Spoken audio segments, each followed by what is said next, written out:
The twin suns of Lyra cast a golden glow across the capital city of Alaris, their light reflecting off the crystalline spires of the imperial palace. Inside the grand hall, the air was filled with the soft hum of energy fields and the gentle murmur of diplomatic discussion. Princess Cora, the jewel of the Lyran Empire, moved gracefully through the crowd, her presence commanding both respect and admiration.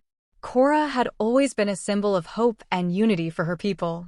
Her luminous blue eyes and flowing silver hair were the embodiment of Lyran beauty, but it was her intelligence and compassion that truly set her apart.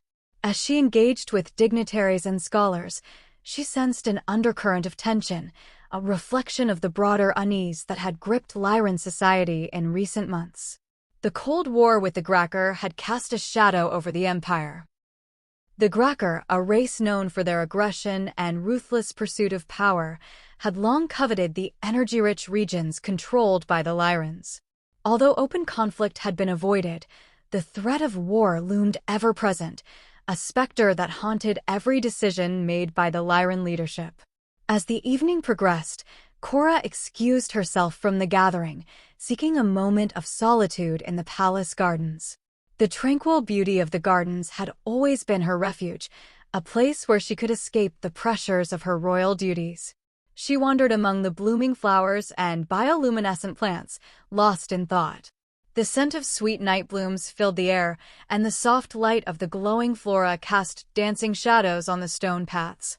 Suddenly, a rustle in the bushes caught her attention. Before she could react, a group of masked figures emerged from the shadows, their movements swift and precise. Cora's heart pounded as she recognized the insignia of the Gracker on their dark uniforms. She tried to call for help, but a strong hand covered her mouth, silencing her cries. The Gracker operatives moved with military efficiency, binding Cora's hands and placing a neural inhibitor around her neck to prevent her from using her telepathic abilities. They dragged her towards a waiting shuttle, its engines humming ominously. As she was forced aboard, Cora caught a glimpse of a familiar face among her captors, a Lyran, one of her own people. Betrayal cut deeper than any physical restraint, and a sense of despair settled over her as the shuttle lifted off, leaving the safety of the palace far behind. Back in the palace, the alarm was raised almost immediately. The Emperor's advisors scrambled to respond, but the abduction had been meticulously planned. By the time the guards reached the gardens, there was no trace of the princess or her captors. Panic spread through the court like wildfire, and within hours, the news of Cora's kidnapping reached the Emperor. Emperor Thalan was a formidable leader, known for his wisdom and strength, but the abduction of his beloved daughter struck at his very core. He convened an emergency council, his mind racing to understand how this could have happened. Trust had been shattered, and suspicion hung heavy in the air. The Emperor's gaze swept over his advisors, his piercing blue eyes searching for any sign of guilt or deceit. "We must act swiftly," Thalan declared, his voice resolute. "Our first priority is to find Cora and bring her back safely. We cannot afford to let the Gracker think they have the upper hand." Among the gathered advisors was Lord Eric, a seasoned diplomat and one of the Emperor's most trusted confidants. He stepped forward, his expression grave. "Your Majesty, we have reliable allies among the humans. Their military expertise and technological prowess could prove invaluable in this crisis. Perhaps it is time to call upon our friends." The Emperor nodded, his decision made. "Send a message to Earth. Request their assistance immediately. We will need their help to uncover the traitors within our ranks and to mount a rescue mission for Cora." As the council dispersed to carry out their tasks, the Emperor retreated to his private chambers. Alone with his thoughts, he allowed himself a moment of vulnerability. The image of Cora's smiling face filled his mind, and he vowed to himself that he would not rest until she was safely returned. The stakes had never been higher, and the Cold War with the Gracker had just become intensely personal.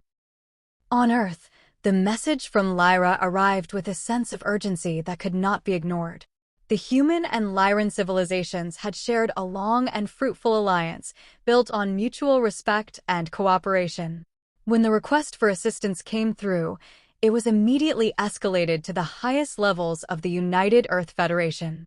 Colonel Donald Stark was in the midst of a strategic briefing with his command team when the call came in. A veteran of numerous space campaigns, Stark was known for his tactical brilliance and unwavering resolve. His rugged features and steely gaze spoke of a man who had seen and done it all, and yet remained unbroken. As the details of the situation were relayed to him, Stark's expression grew more intense. A royal kidnapping, he mused aloud, his mind already racing through potential scenarios. And internal betrayal. This is going to be a delicate operation. General Rachel Moore, Stark's superior and a close friend, appeared on the comm screen. Donald, this is a priority 1 mission. The Lyrans are counting on us, and we cannot afford to fail. I want you to take your best team and head to Lyra immediately. Stark nodded, his resolve firm. Understood, General. We're on it. True to his word, Stark and his elite task force were soon aboard the USF Resolute, one of Earth's most advanced starships. The journey to Lyra was swift, and as they approached the alien world, Stark took a moment to brief his team. Listen up, everyone, he began, addressing his soldiers with the authority of a seasoned leader. This isn't just another mission. We're here to help our allies, and that means we need to be at our best. The Lyran Empire is in turmoil, and they're relying on us to bring stability. Our primary objective is to locate and rescue Princess Cora. Secondary objectives include identifying and neutralizing any traitors within the Lyran court and gathering intelligence on the Gracker's involvement. As the Resolute entered the Lyran atmosphere, Stark couldn't help but feel a sense of awe at the sight of Alaris. The city was a marvel of alien architecture, its crystalline structures shimmering in the sunlight. But beneath its beauty lay a society on edge, and Stark knew that their presence was both a beacon of hope and a reminder of the dangers they faced. Upon landing, Stark and his team were greeted with a grand ceremony. Lyran soldiers stood at attention, and a delegation of officials awaited them. Despite the formalities, Stark sensed the underlying tension. He approached Emperor Thalon, who stood at the forefront of the delegation. "Your Majesty," Stark said, bowing respectfully. "Colonel Donald Stark, at your service. We're here to help in any way we can." The Emperor's eyes, though filled with gratitude, also held a steely determination. "Colonel Stark, your arrival brings us hope in these dark times. My daughter, Princess Cora, is the heart of our people. Her abduction has shaken us to the core. We have reason to believe that Gracker agents, with the aid of traitors within our court, are responsible. Your expertise and resources are crucial in uncovering the truth and bringing Cora back safely." Stark nodded, understanding the gravity of the situation. "We'll begin our investigation immediately, Your Majesty. Rest assured, we'll do everything in our power to bring your daughter home." As the formalities concluded, Stark and his team were escorted to their quarters within the palace. The Lyran people watched them with a mixture of hope and apprehension, aware that their fate was now intertwined with these human soldiers. Stark knew that the road ahead would be fraught with challenges, but he was determined to see the mission through. That evening, as he reviewed the preliminary intelligence reports, Stark couldn't shake the feeling that this mission was unlike any he had undertaken before.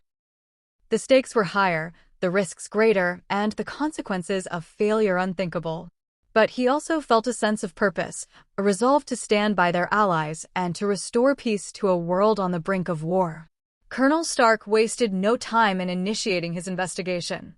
He assembled his team in the palace's command center, a high-tech room filled with holographic displays and communication terminals.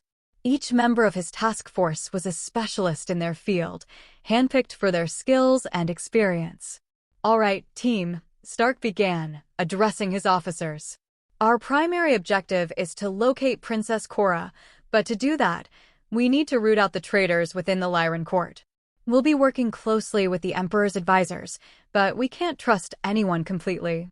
Stay vigilant and report anything suspicious." Major Elena Vasquez, an expert in cyber intelligence, was the first to speak. "Colonel, I've been going through the palace's security logs and communication records. There are some anomalies that suggest unauthorized access to sensitive information. I'm cross-referencing these with the list of palace staff to narrow down our suspects.